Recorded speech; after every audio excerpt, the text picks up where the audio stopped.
Hello, hello, hello. Good evening and welcome to Life Class, June 2024. We are in Life Class again tonight and excited to be here. And I am excited to have you here. So take a moment to share and like this experience and let someone know that we are in Life Class tonight. All right? Go ahead, do it now. Go tell them now. Go tell them. Text them, share it, send a carrier pigeon, however you need to tell them. Let them know that we are in Life Class tonight. All right. So excited to be here. We have a great topic for tonight, and I think we have very capable people to help me have this conversation this evening. But we are here and we're going to get into our session. Let us start off with prayer and then let's talk. All right. Father God, in the name of Jesus, God, we thank you again for another time to have together, to talk, to learn, to glean from one another time for Life Class. God, we ask that in this session tonight, that you allow us to say what you want us to say and allow us to glean what you would have for us to glean. In the name of Jesus, we love you and we bless you. It is in Jesus' name we pray.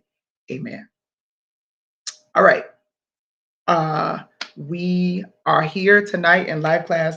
We do want to acknowledge our leaders. We thank God for our Bishop, Bishop Williams, our pastor. He's our pastor and our Bishop, Bishop Williams. We thank God for Lady June. We thank God for our church mother and for each and every one of you in your respective places. I feel like I'm in a service when I say that, and it's probably just the churchiness on the inside of me. Um, but we thank you. We welcome you once. We welcome you twice. We welcome you three times in the name of Jesus Christ. All right. So glad you're here. Lighthouse family, Florida Easter family, friends, those who aren't family. If you've never been to church a day in your life, we thank God for you being here as well. All right.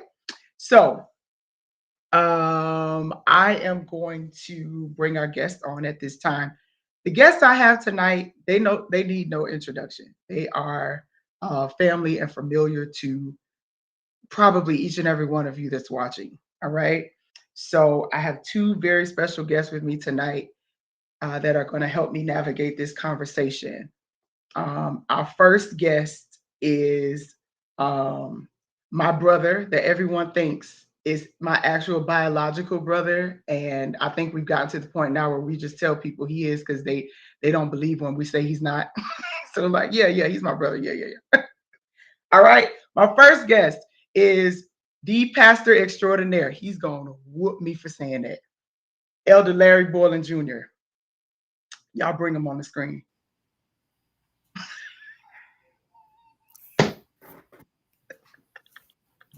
I'm not gonna get you. Thank you for coming on. No problem. Life class has already been lifing. All right. Right. All right. So I have two guests tonight. My second guest is my very best friend in the whole entire world. All right. He's gonna get me for calling him this too. Pastor Cedric Palmer. Come on the screen, Pastor Palmer.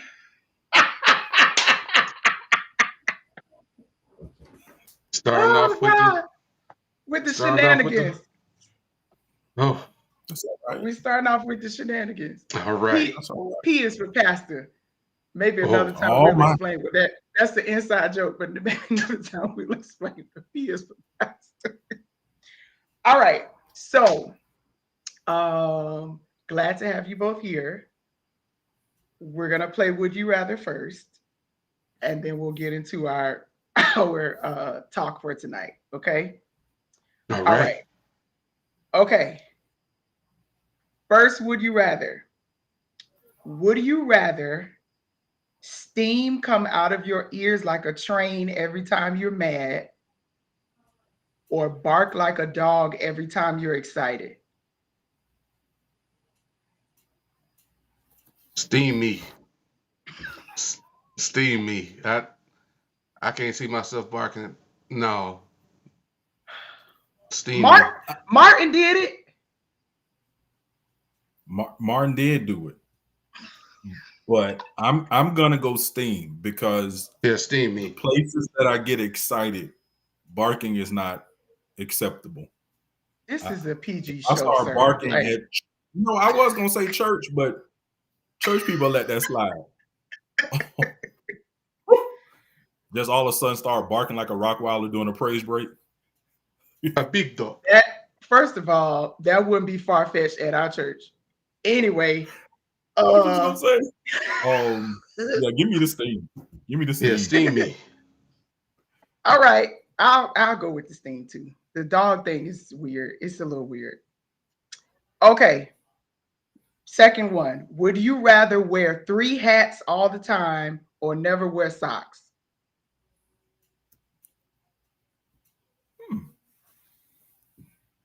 Literal hats? Yes.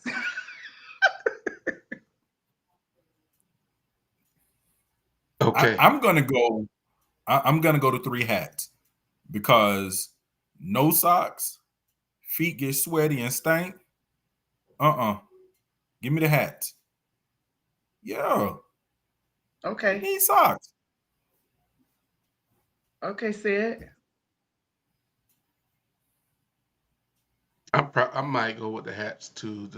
The feet sweat thing, that's a real thing. And yeah. Yeah, 3 hats. Okay. I'm actually going to go no socks for 2 reasons. One, I'm going to tell you why. And my husband can attest to this. I'm going to tell you why. One, I feel like walking down the street in 3 hats, automatically, I'm going to think you crazy. I don't even know you. You got on 3 hats. You may be perfectly normal, but I'm going to be like, that person's crazy. Okay. Second of all, well, this is 3 reasons. Second reason is I may not always be able to tell if you don't have on socks. But my third and most important reason is I personally do not wear socks often. And I'm not the type of person who has stinky feet when I don't wear socks. Like, you know how some people, they don't have to wear deodorant. Now, that's a very small percentage of people. If you in here, you need to wear deodorant, put it on. But there are some people who absolutely don't have to wear it. I'm one of those people. I don't have stinky feet. So I'm going to go no socks because walking down the street in 3 hats is wild. All right. All right. Bless him. It'll be wilder if you're next to a person that got stinky feet. That's true. But go ahead. That's what's up. Okay. Last one. Would you rather have to swim everywhere you go or bear crawl everywhere you go?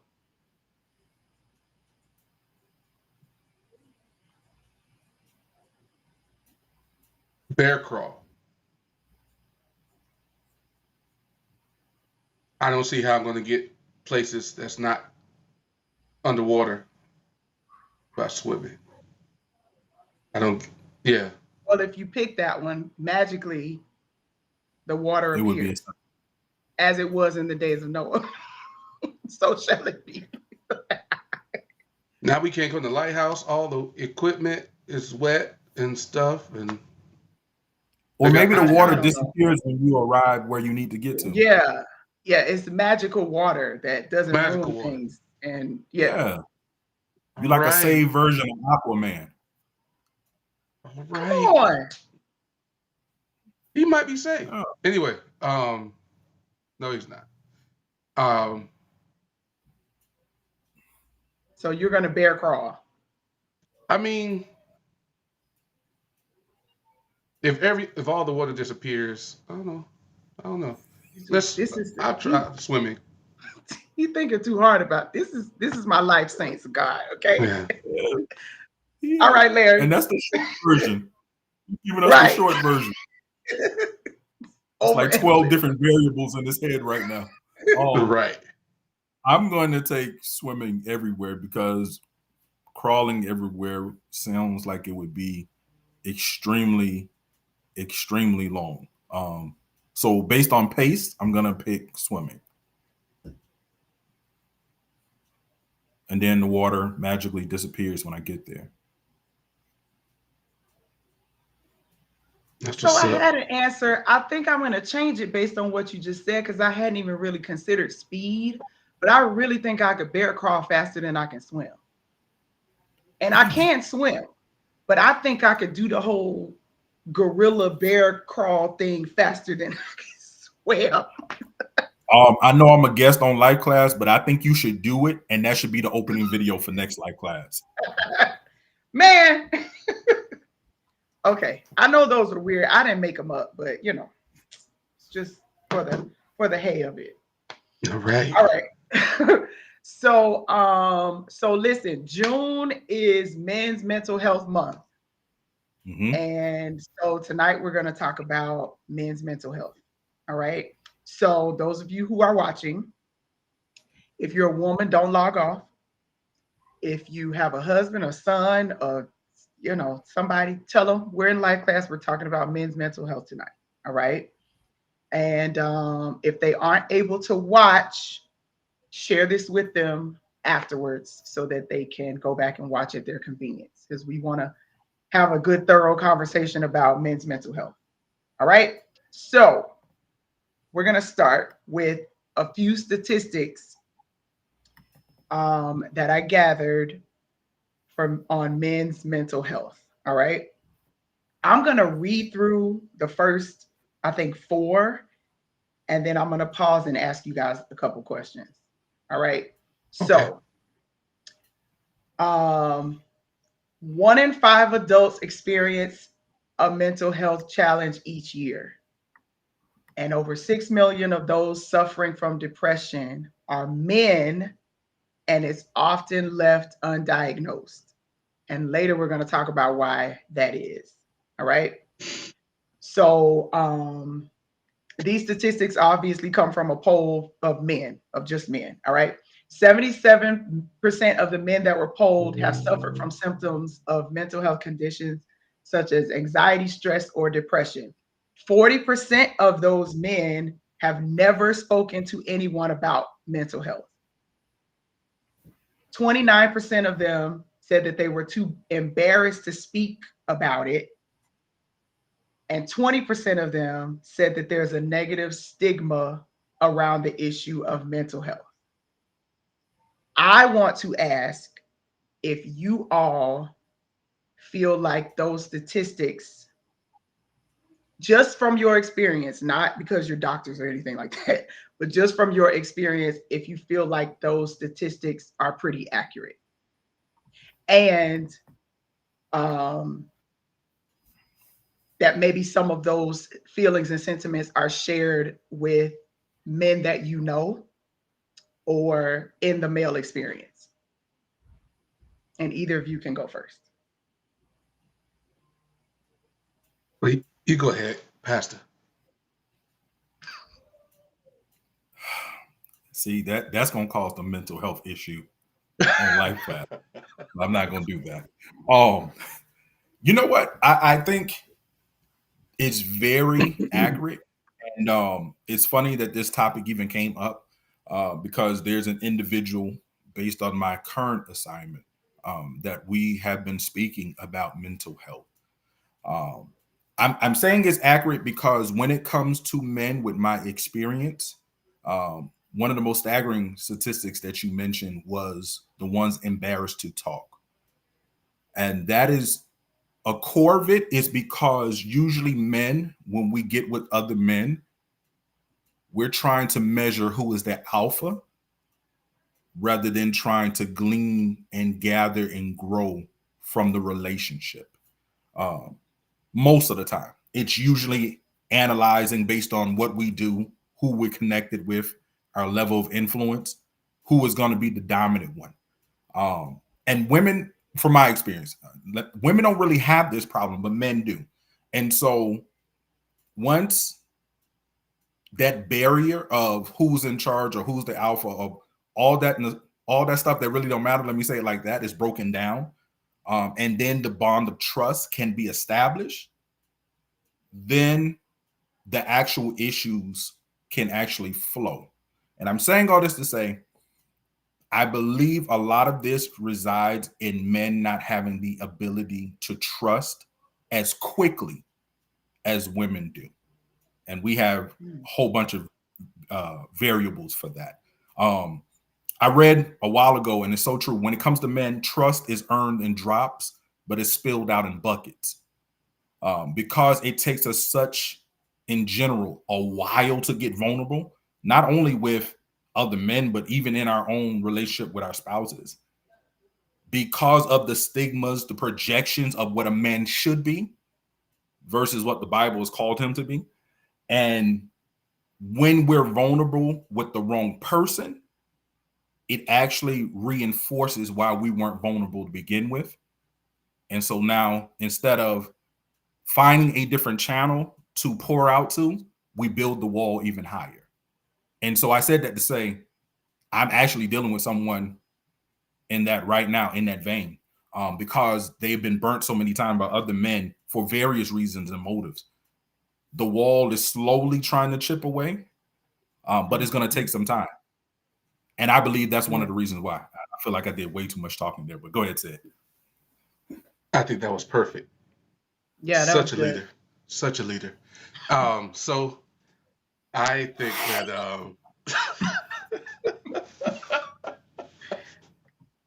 no, I think all that is absolutely right. I'm going to try my best not to repeat almost exactly what Elder Borland just said, but I'll say this: men become this way because of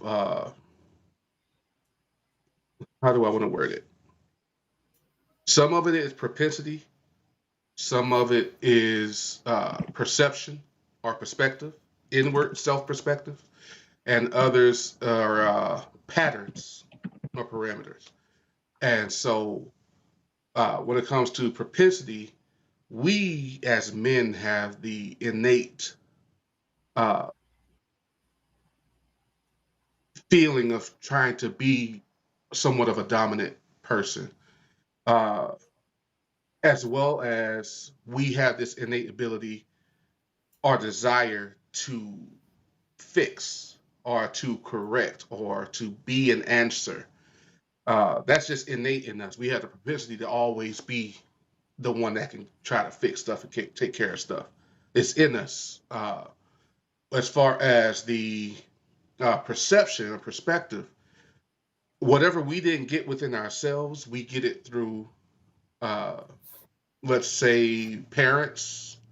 Sometimes it's family members, as well as sometimes just our social circle. Uh, Men who've grown up, or boys who've grown up with men in their lives, have seen the perception of what men are supposed to be. And then we try to repeat that pattern because we believe that that's what it should be. Uh, and just like Elder Bowling was saying, the talks that happen amongst men aren't necessarily about what is wrong or what's going on with you, what do you need help with, what is going back and forth in your head, what's going on back and forth in your brain. It's mostly, and sometimes, actually, a lot of times, it's in a joking manner, but we find ways to put each other down as we are lifting ourselves up. And we do it all the time. I mean, at church, in church, sometimes during church, definitely outside the church, before service, after service, depending on where you are during service. If you're around a group of men, it's always somewhat of a joking thing, but we find a way to kind of nitpick at something that's not right or something that's less than.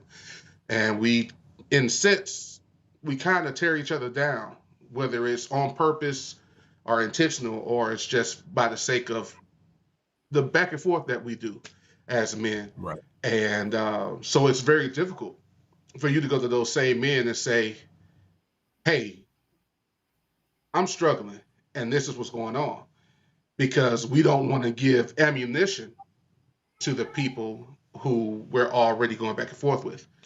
Um, and that creates the pattern.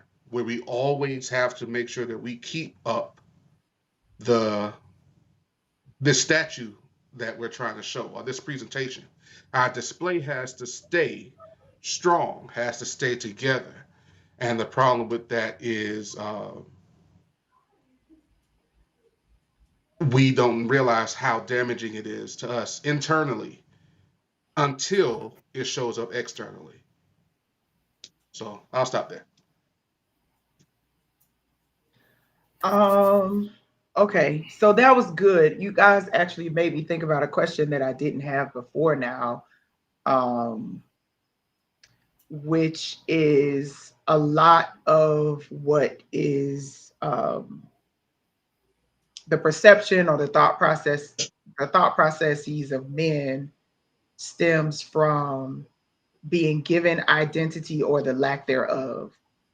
Um, and well, let me say this. Can we first agree that identity comes from the father or father figure in a family? Identity of who you are, and I don't mean like overall Christian. Like I identify as. I don't mean like that. I mean, I don't know if I'm articulating what I'm trying to say properly, but you understand what I'm saying. I think you I understand believe what I'm so. saying.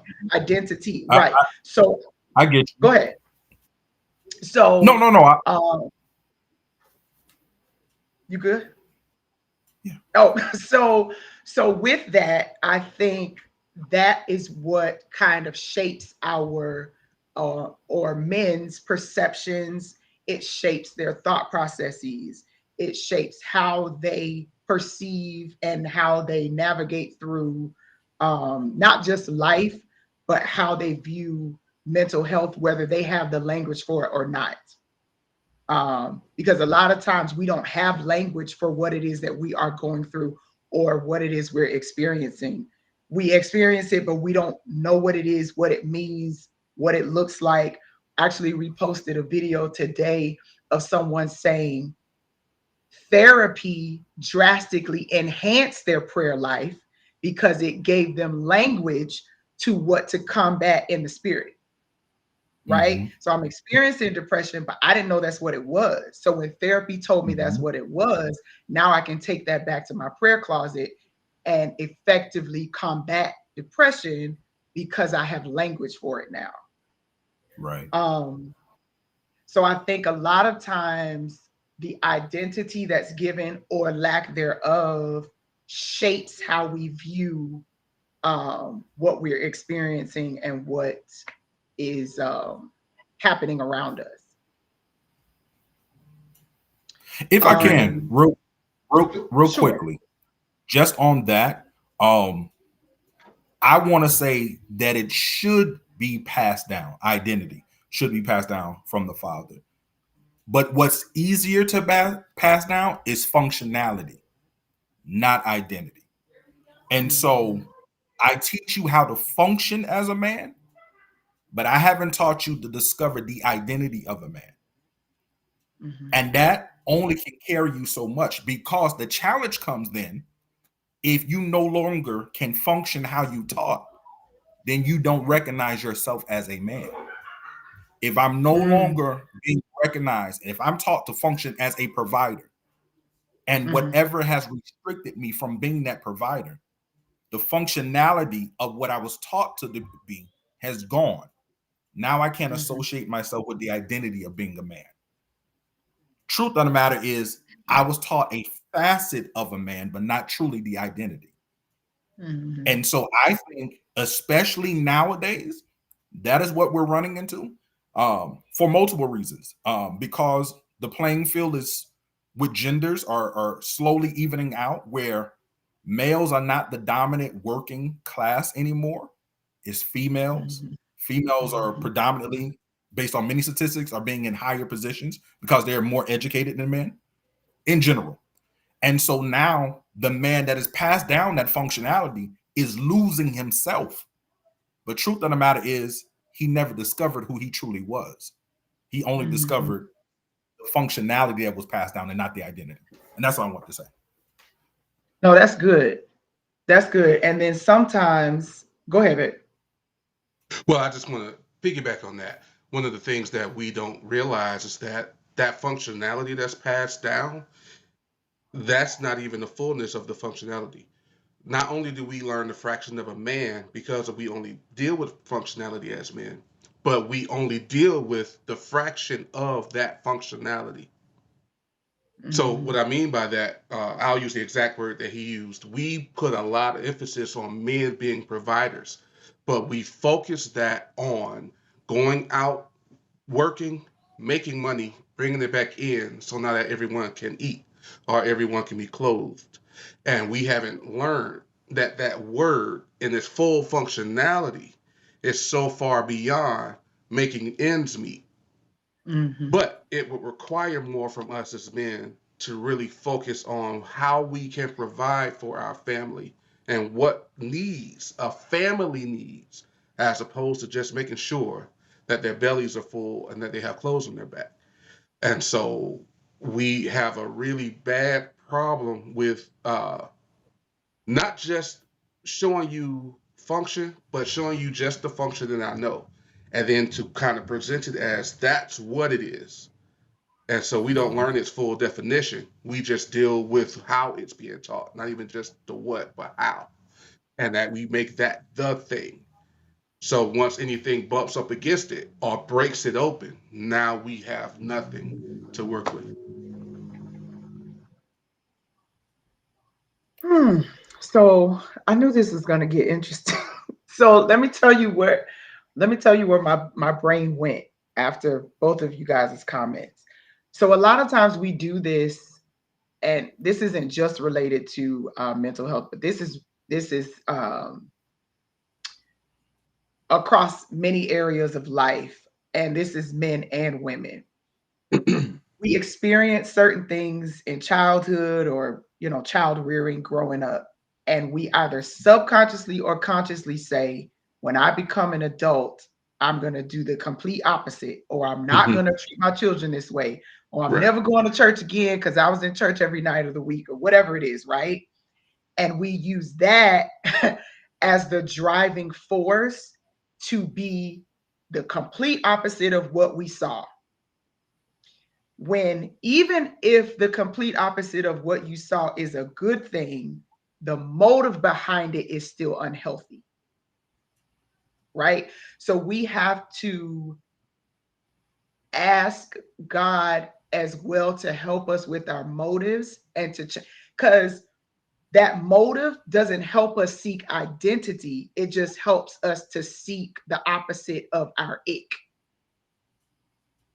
right? Mm-hmm. And Mm-hmm. while it may seem as if it's producing good, the seed isn't, the seed is still rotten. Mm-hmm. So we have to check that as well. Mm-hmm. Um, so yeah, yeah. Okay. So we have another, I have another statistic that I felt like it hit me harder than any of the others, which is 40% of the men polled said it would take thoughts of suicide or self harm to compel them to get professional help. And that was mind boggling to me that it would get so far before I decided to get professional help. Why is that? Um, Here is the thing. With I'm gonna limit it to the men that I've experienced. Both fatherly role models in my life, comrades, brothers. I'm wrapping it all up. We don't like to deal with root cause. We like to deal with symptoms. Symptoms.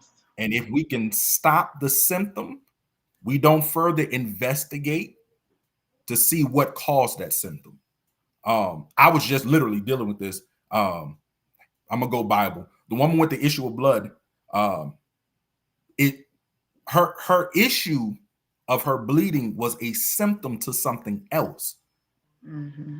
but she only wanted to deal with the symptom. And so she went through all those activities to try to get rid of the symptom when we, what is recorded, never truly know what the root cause of what the symptom was. And men are the same way. We don't like to do, and Pastor Palmer dealt with it earlier. We can have stuff going internally that will wait years until it's exposed externally. And I said that to say, many of the males that are walking around have internal bleeding from childhood trauma, from life, period. And they'll let it sit because in order for you to see the internal bleeding, I got to open myself up.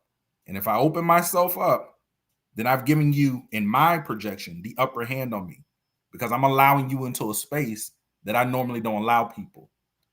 But what's the use of blocking somebody else out if I'm slowly dying? And I'm going to stop that's right good. All right, well, I'll pick up.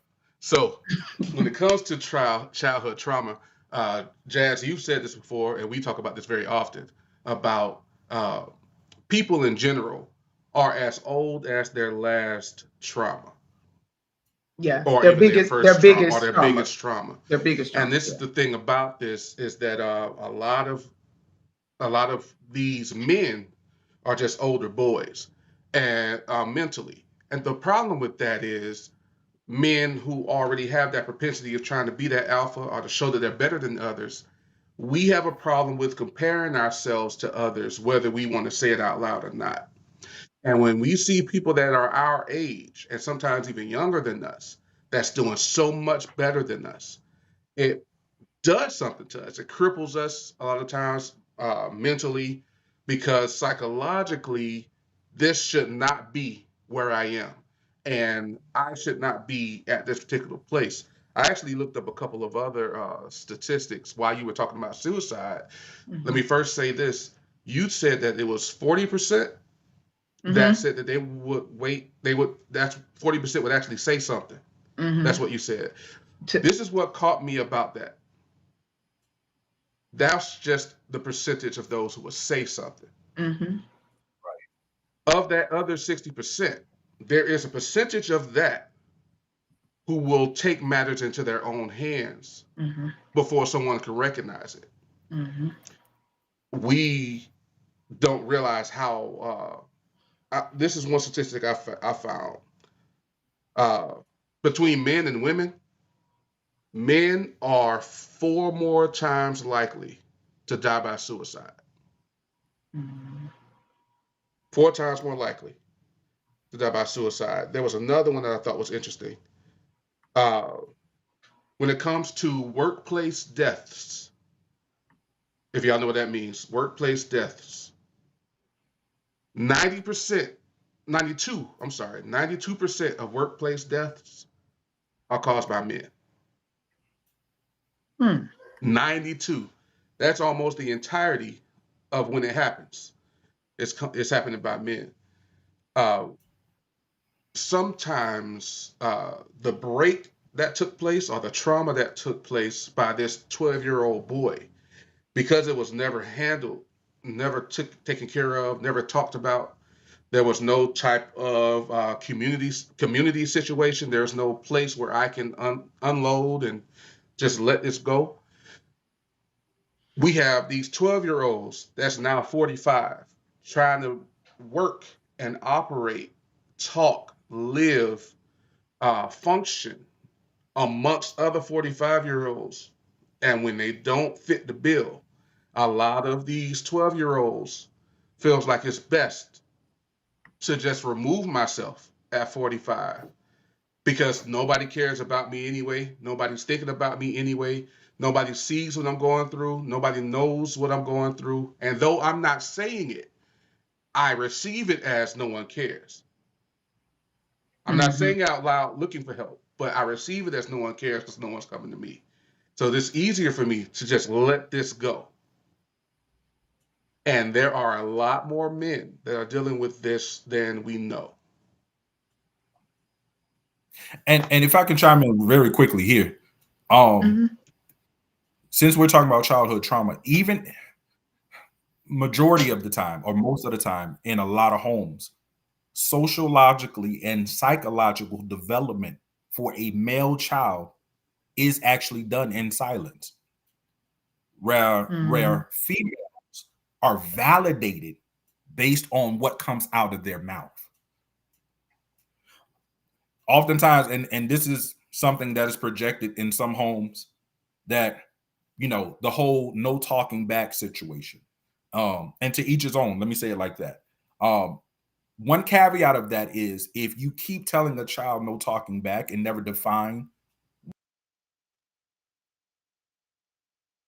what roles are appropriate to say something, what themselves, and even when they are developing, Mhm. growing, maturing, it's giving those nuances that I can sort this out myself. I don't need to voice it, because when I've tried to voice it, I've Mhm. been attacked to shut down. And so now, Mhm. what was a small propensity now has become my behavior pattern.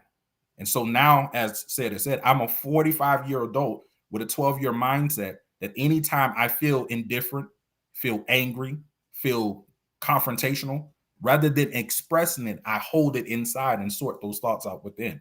Problem is, Mhm. some thoughts I can't sort within. I need Right. help. Right. It's to my development, not to my detriment. Yeah. That is good. That is good. And I know they put this comment up on the screen, but I want to read it again. Sister Lori said that as it relates to suicide, men use more potent methods of suicide. For example, women will take pills, stomach can be pumped, and their lives saved, while men will shoot themselves. Mhm. Right. Um, and that's important to note as well. Um, as a fact or a statistic, that's important to note because that affects the numbers. Um, and sometimes we have to look at the attempts as opposed to the successes, because the attempt still exists even if you didn't succeed, Right.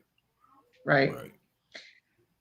Okay, so I am going to just give a couple of signs of mental health issues. I'm just going to name a few, but these, first of all, they're not limited to this list.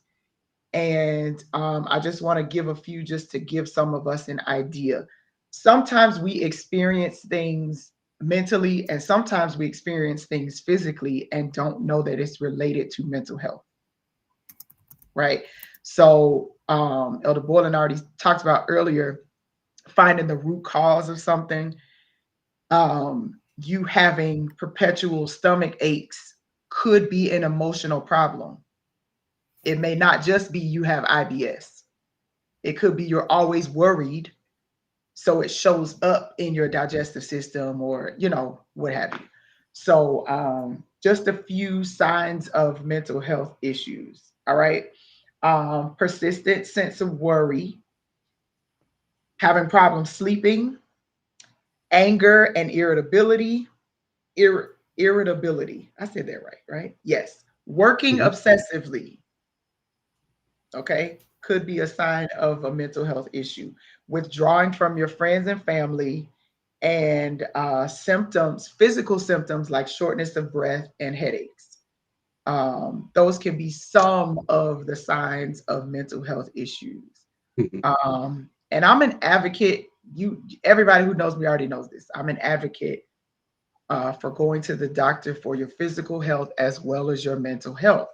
And there are times that you will visit a doctor for a physical symptom, and they may suggest that you get help for your mental health or see a psychiatrist or a psychologist.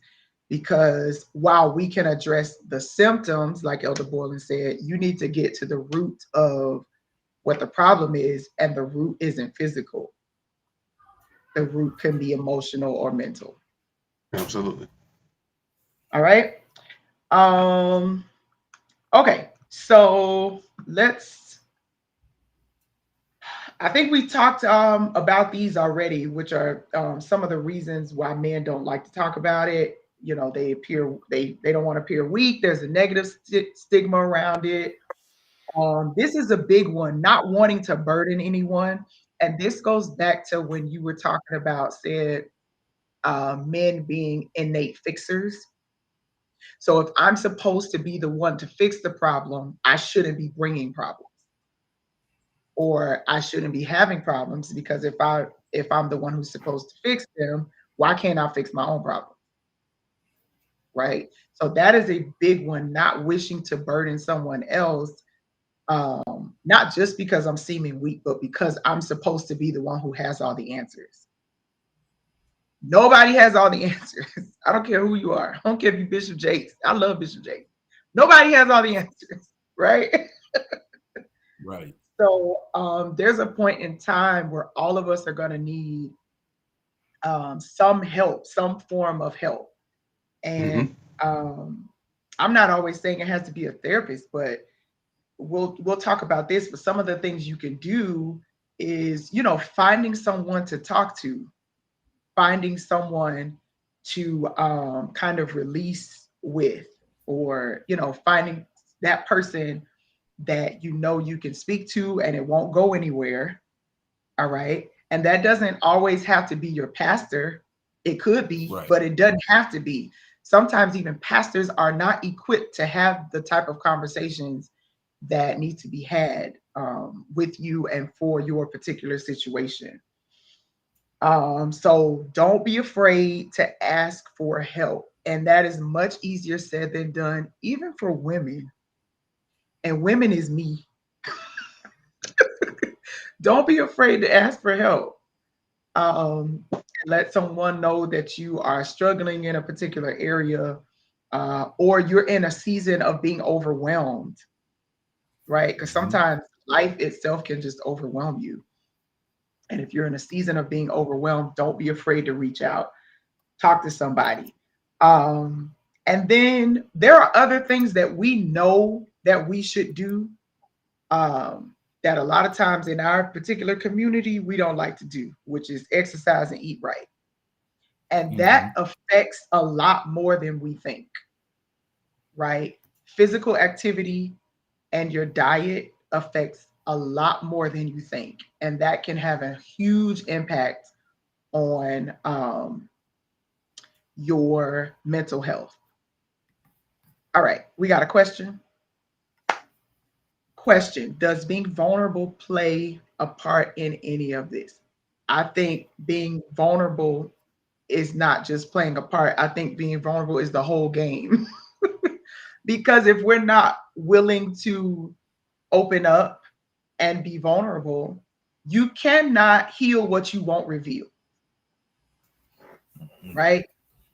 Mm-hmm. If I won't admit that, you know, I've been having migraines for a while, I'm not going to seek help to get them resolved, you know, get it resolved.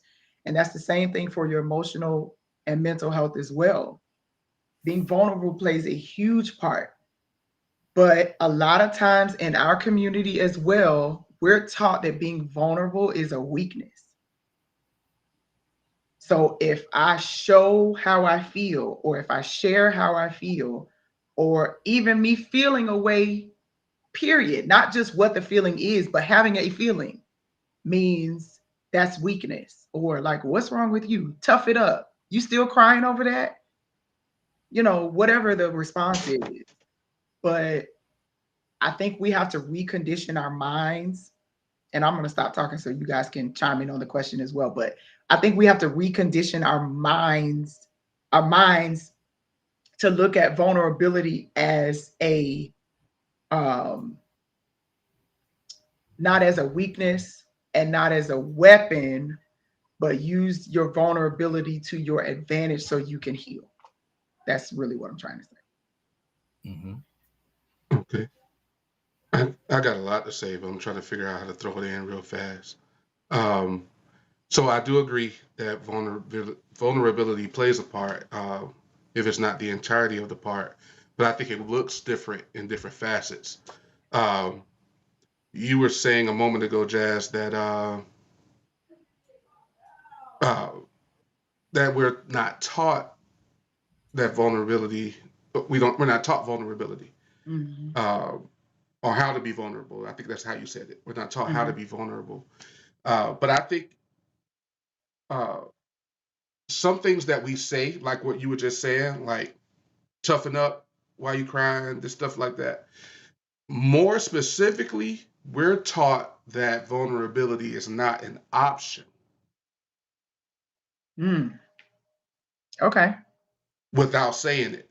Right. Because in my time of need, and I'm listening for what I need and what I'm looking for, uh, what we would get as boys from the men of our lives most of the time are things like that. Toughen up, stop your crying. That's the type of we don't want to be you don't want to be no punk. And that's Mm-hmm. literally how we used to get growing up. Don't be no punk. You gotta toughen up. You don't be no punk. And so now it's like, okay, so softness is bad. Got it. Mm-hmm. So if I say anything that makes something sound like weakness, weakness is bad. Got it. So if Mm-hmm. something goes on with me, toughening up or showing it to others must be the only way it works. This man I'm talking to, he's gotten all the way to adulthood and he seems to have it all together, or at least in my boyhood, it's perceived as he has it all together. And if he's telling this to me, that must be the method of success to get to that age range. Mm-hmm. So it's not even this just the idea of not being taught vulnerability, but more so being taught that vulnerability is not an option for men. Uh, I think that like there's so many variables about this. I will say this real quick because I thought of it while you were talking about it a little bit earlier, and you said it a little bit in this answer where sometimes exercise and proper eating is a Mm-hmm. factor in some of this stuff. I would submit that those same two things are not limited to the physical body or the Mm-hmm. physical state. If we would learn to exercise our psychological state and learn to feed our psychological state or our mental state, it would help us so much more so that we can be more well-rounded as a person as opposed to and being healthier as a person and being able to move forward because we've developed things outside of um, sometimes what may have been even given to us. Some of us and men, I'm going to say men, but people, we don't even Mm-hmm. have proper social skills. We don't even have people skills to begin with. So it's hard for me to go to any person or anyone outside of my head to say something's wrong because I don't know how to do that. I wasn't taught it. I've never seen it. I never saw it displayed. So I don't even know the first thing to do to get to that point, to get to a person. Because I've never seen it before, I'm not sure what type of person it's supposed to be. And if I mess around and do that to a particular man that doesn't have the bandwidth to properly give me what I need in that time, then it automatically alters the course of how I develop myself. Mm-hmm. And so we got to understand that development is just the growing in an area. You can develop in an unhealthy manner. Mm-hmm. Growth is just growth, negative or positive. And so we have to make sure that we find ways to grow in a healthy way, which sometimes means we have to talk to people that we wouldn't normally talk to. And I'm just going to say this out loud because this is one of the things that we have to grow up or quickly get to learn. Daddy doesn't have all the answers. Mm-hmm. Uncle doesn't have all the answers. Mm-hmm. And a lot of times we already programmed ourselves as boys that if anything ever goes wrong with me, I go to daddy. Dad doesn't know though, but that Mm-hmm. doesn't mean that dad won't give you an answer because dad is a fixer. Mm-hmm. So his innate ability And his propensity is, my son came to me with a problem. I got to give him something. And it just may not be the right thing. But he now grows underneath the answer that was given. And um, so now that's why vulnerability gets further and further pushed away, because it's not even just we're not taught how to, but we don't know that's even a thing to use as an option. I want to say this real quick and then I want Larry to chime in. You triggered me to remember something I heard listening to a podcast some time ago. And this particular guy was asking women and wives to have grace with their husbands because all of their childhood they were taught shut up, don't cry, don't talk, don't speak, don't whatever. And then you marry them and want them to have all of these feelings and emotions and be open and vulnerable with you. And they've never seen it, heard it, like you said, they've never practiced it, they weren't taught it. They actually were taught that was wrong. So now you as a wife are frustrated because your husband won't talk to you, won't open up to you, but he's wired or programmed that way. So he was teaching women first how to have grace for your husbands and how to love them in a way that will slowly have them open up to you, so they're vulnerable with you. So I just wanted to mention that what you said made me think about that. Elder Boylan. This is good, y'all. This is good. I could sit here for another 3-4 hours, but I'm not going to do it. I mean, this portion right here could be a life class in itself. To get to the core of the question, one aspect of it is vulnerability does play a part, but it's connected to validation. And the reason most boys develop into the man that they are is for validation. Whereas we're supposed to function from validation and not for validation. Mm-hmm. But when it has not happened, you gravitate to where it's for and not gravitate from a place that it's already come from. And so therefore, when I cannot be validated, then vulnerability will never be expressed. But the problem comes into play, and you brought up marriage, and it's a prime example. When I marry somebody that has never been validated at home, and I don't find the ways to validate them, then they stay closed in. And it's not necessarily that I'm functioning wrong. It's just I'm trying to open up somebody that only opens partially through validation and not from it. And so that keeps the restrictions of being vulnerable. You definitely need a circle. Elder Palmer hit on that, but it is so crucial. You need someone or a group, because in my personal life, I have a group. Sid and Jasmine are a part of my group. You need a group that you can be vulnerable with, and they still see the potential of who you are. That the vulnerability doesn't take away from the person. Let me get real.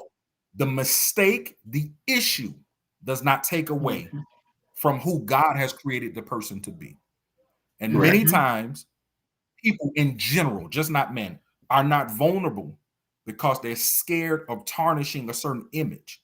But when you have a real friend, a real circle, people that really love you, they can see past your fall, past your mistake, and past your issue, and love you enough to restore you past that. And that's one of the caveats that we need for vulnerability.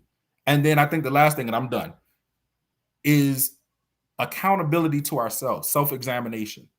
In order for me to be vulnerable sometimes, I have to realize within myself that I cannot fix it. And there's a whole nother life class too. Jazz, you touched on this earlier. Sometimes as men, the problem comes because we have a history of fixing stuff and then it stops.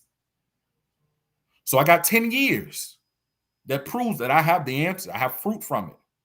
But now I'm in a season I don't have the answer. And sometimes our silence is because we don't have the answer and we have history to prove that we've done this before. So sometimes, and I said all that, I'm trying to speed this up. We got to be accountable with ourselves. We have to realize, look within ourselves and see something is wrong. One quote that I read years ago that has always stayed with me: if you don't like what you see in the mirror, you don't hit the mirror, you replace what you put in front of it. And so we're sometimes, because we don't like what we see, we change environment so we see something different rather than putting something in front of it that changed. Yeah. I'm done. No, that's good. And It's hard to I rebuttal, brother. It's hard to rebuttal. yeah, I read Hard actually not to, should I say? talking about what we see. Actually, read a quote today that said, "We don't see things for what they are. We see things for who we are, like through the lens of Yeah. our Or who we are. experiences, Yeah. and what Mm-hmm. that's how we see things." And sometimes that is what blocks us from seeking help and seeking healing, because either we think we're okay, or what we see or what we think we see, we don't want to expose. I think to button Mm-hmm. all of this up, what we're really trying to just admonish those of you who are watching is to kind of look within yourselves, and Elder Boland already mentioned, and take accountability for what it is that you see, and then take the steps to work towards healing. Some things that have happened to you might not have been your fault, but it's your responsibility to heal them, if that makes sense. Right? So, what happened in your childhood, even what may be happening now to you, you may be a full grown adult and facing some things now that may not be your fault, but your healing from them is still your responsibility. Right? Bishop says it like this: even if someone hit you in your car, you still have a dent, and it Mm-hmm. wasn't your fault, but you still got to take that car in to be fixed. Right? So we want to make sure that whether it's self-inflicted or someone else's fault, that we take the time to navigate through healing. And I've said this in previous life classes, in several of them: don't always think negative first, right? Try to make a habit of not thinking, I know why they did that, because they can't stand me and they've been having conversations about me behind my back. Sometimes people are not thinking about you. Sometimes things just align at the perfect day and the perfect time to make it seem as if something is more than what it was, and it's not. And it's Mm-hmm. the enemy's job to make things look bigger and worse than they are, and it's not.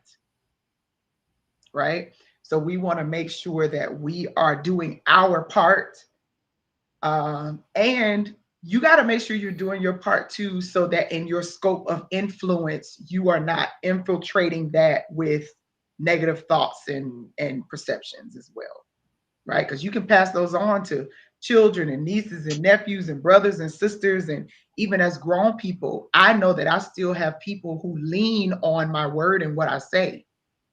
So I have to be careful of what I say and what I allow in my spirit and what I allow to settle on me, because there are still people that are hanging even on my every word, right? So we want to make sure that we uh, clean that up, take the steps to heal, and do what we need to do to be better, not just for ourselves, but for those under the scope of our influence.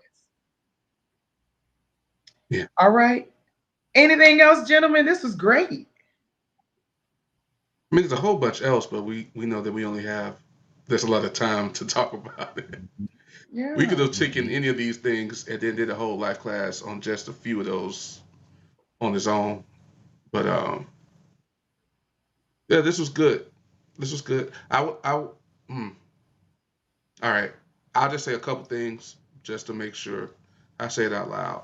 Sure. Men who are watching now or later, just make I just want to say out loud that it's okay to not be okay. Mm-hmm. It's okay to not be okay. Uh, we wrestle with men, and I will say this even for myself because I am a man who deals with this. My greatest strength as a man, when it is done correctly, is my worst weakness when it's not, which is the ability to fix, the ability to have answers. I'm a man, I would say, that does more than most or better than most men with finding out how to do things.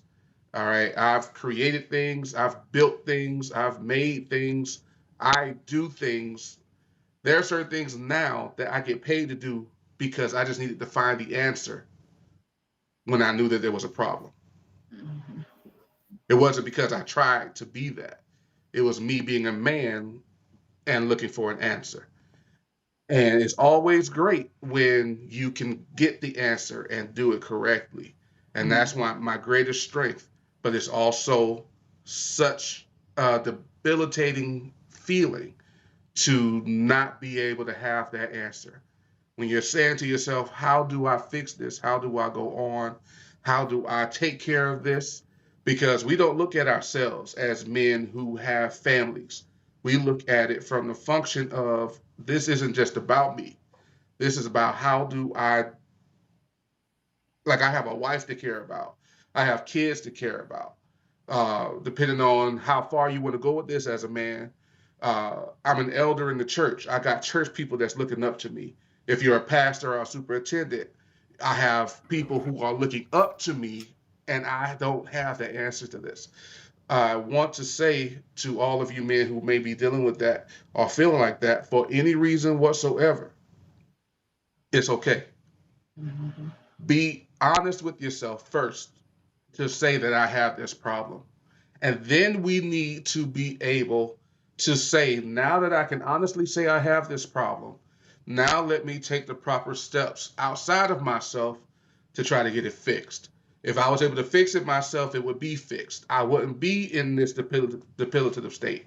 I won't be in this depressive state. I wouldn't be in this despair.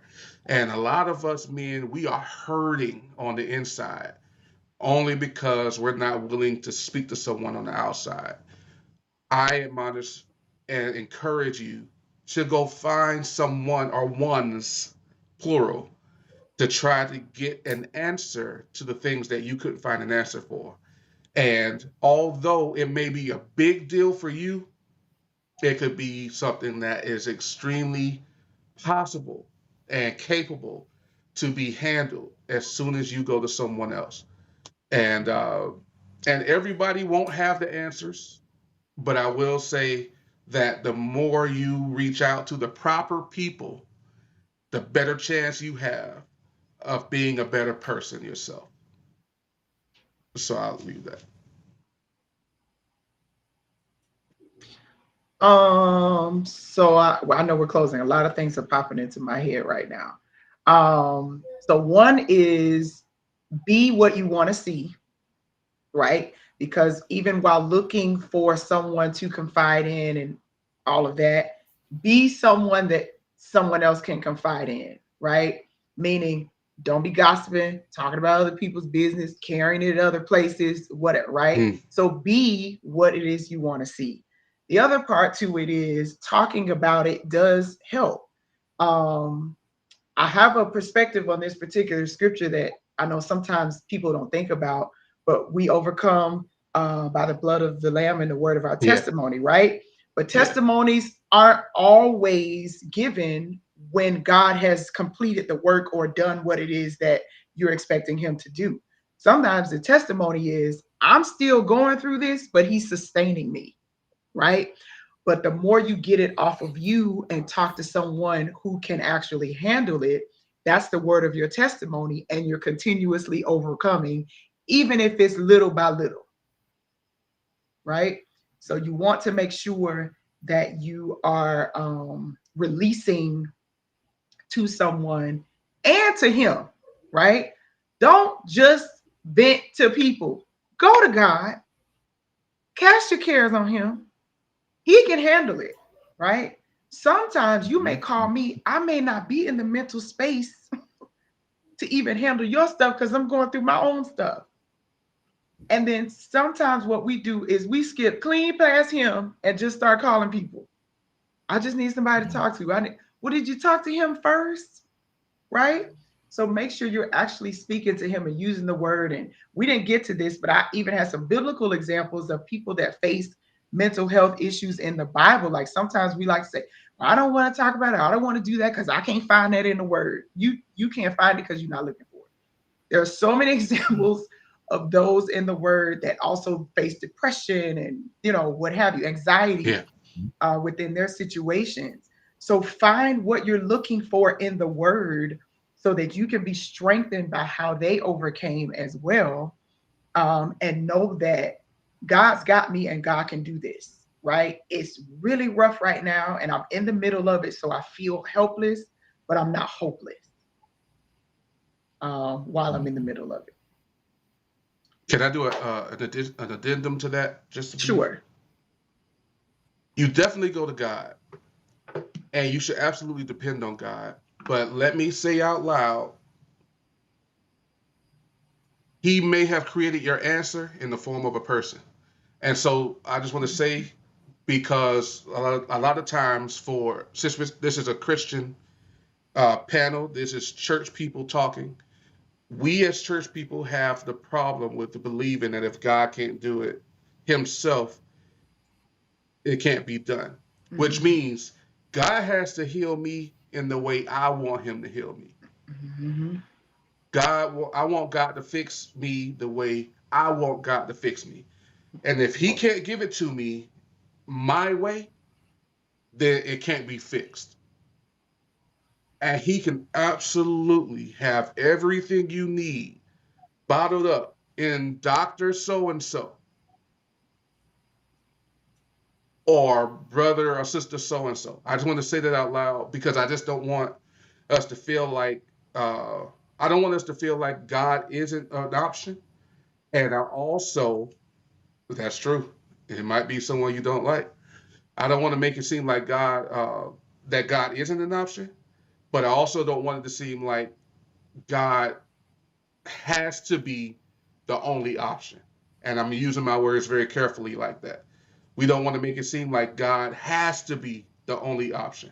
So Right. if I don't get what I need directly from him, if he don't give me a word that's coming directly from him, if he's not coming into my body and fixing my mind directly from him, then it's not going to happen.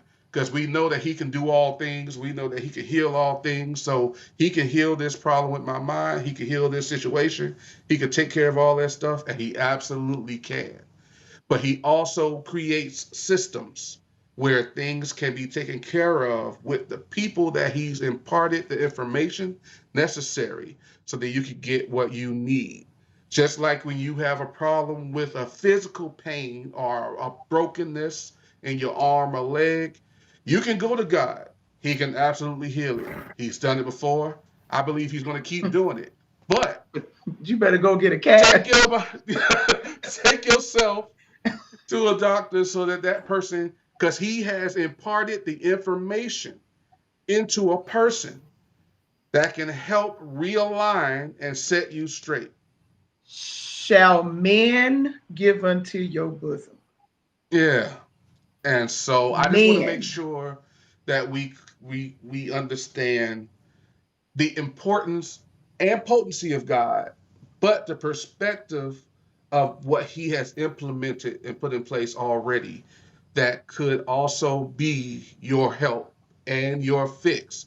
Some of Mhm. us men, especially us men, we think if something's wrong with us here, we can't say it out loud because we grew up believing that means you're crazy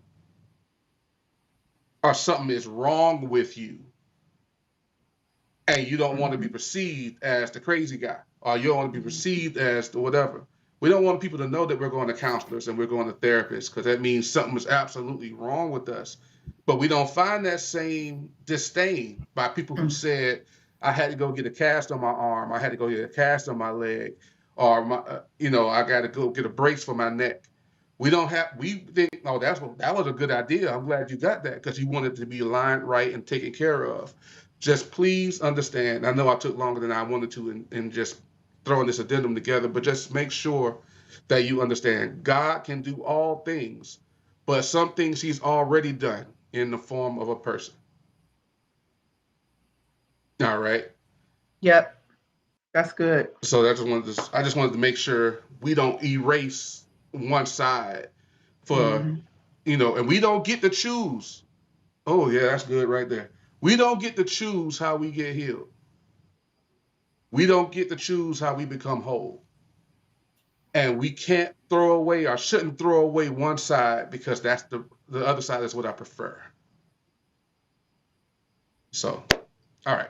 I'm That's stop good, talking. sir. No, That's it that's for me. good. That's good. So, thank y'all for being on here with me. I'm hoping that you all who are watching have learned something or gotten another perspective on something, or at least got something that you can begin to have conversations with others, or even yourself. Begin to have conversations with yourself and say, I need to, seek Yeah. help or do whatever it is. June is Men's Mental Health Month, but I want to admonish those of us who are watching to check in on the men in your lives way past June, right? Check in with the men in your lives. Do that.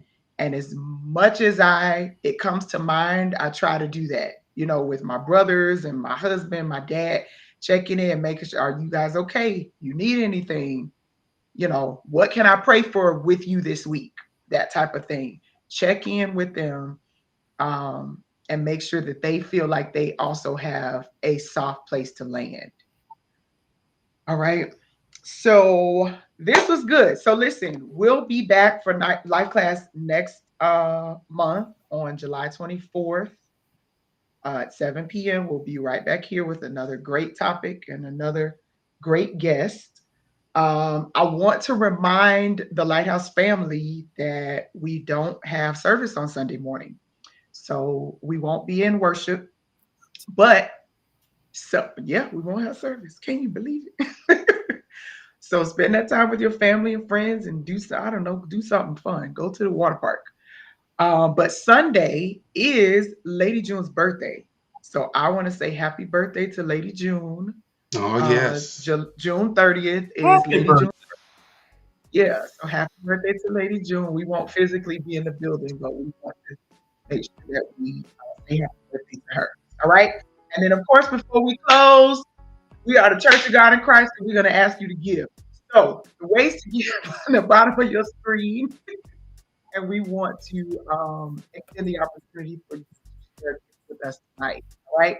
Next Wednesday, we'll be back in the building for Bible study.